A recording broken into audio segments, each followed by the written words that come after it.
Now let's turn to MSNBC political analyst Gene Robinson, also Pulitzer Prize-winning columnist, associate editor of The Washington Post, and author of Disintegration, The Splintering of Black America. Good evening, Gene. Evening, Keith. The president's claim here, his critics are playing politics. Correct me if I'm wrong, that appears to be an attempt to play politics. How is it going for him on this second day of the blowback?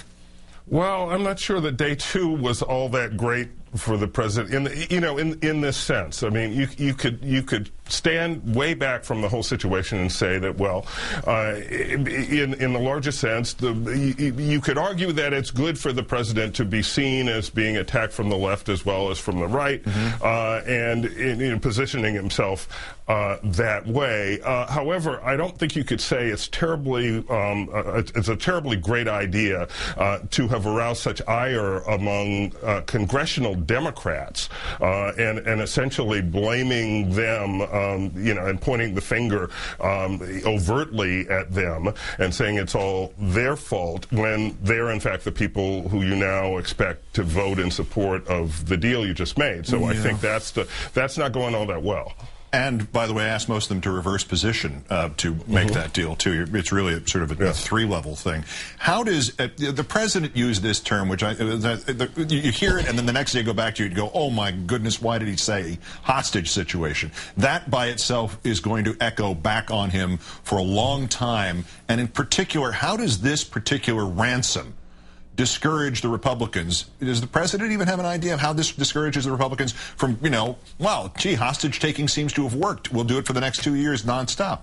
Well, appeasing the hostage takers never discourages them. So I think we should expect more attempts at hostage taking over the next couple of years. And what the president will have to do, and I presume will have to say, is that, yes, we gave in to the hostage takers this time because it was an extraordinary situation and we had to do it before the stroke of midnight on December 31st, or else people would have lost all this money. But next time we're drawing, let's not call it a line in the sand, because lines in the sand have been transversed. So maybe a chalk line on the sidewalk or something. But next time we won't do it. That's what he's going to have to say. Senator Sanders says this is a very fluid situation. That New York Times whip count, unofficial whip count, 12 Democratic senators in favor and 30 firmly opposed. What kind of world will it be, or what kind of country will it be anyway, if the president extends the Bush tax cuts via almost a party line vote from Republicans, with maybe a dozen Democrats joining the Republicans? Well, that would be a very strange world. However, I'm not, it is a fluid situation. I personally don't think that's the way it's going to come out. I think more Democrats reluctantly holding their nose, will eventually vote for the thing. I think what's interesting will be to watch if any Republicans jump on the Jim DeMint bandwagon, because those numbers could really shift this thing, and then it could become more interesting.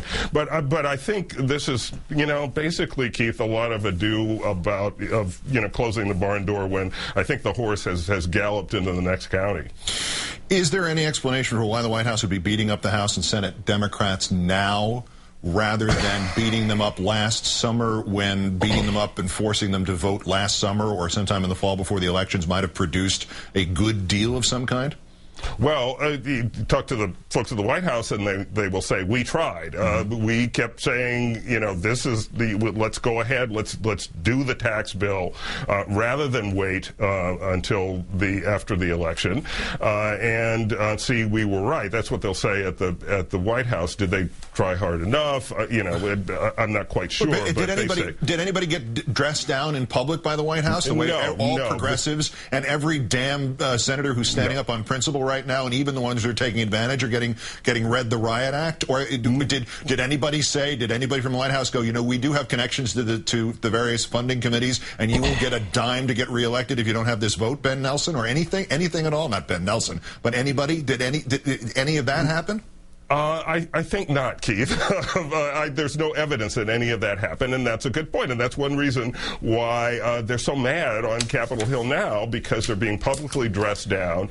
And so, you know, if you felt so strongly about this and you knew that disaster was looming, then why didn't you make a bigger stink about it before? Pulitzer Prize-winning columnist Gene Robinson of the Washington Post. I'm sorry I interrupted. You know I don't like to do that. Thank you, Gene. Oh, seriously, you know I don't like to do this. Thank you. I know you don't.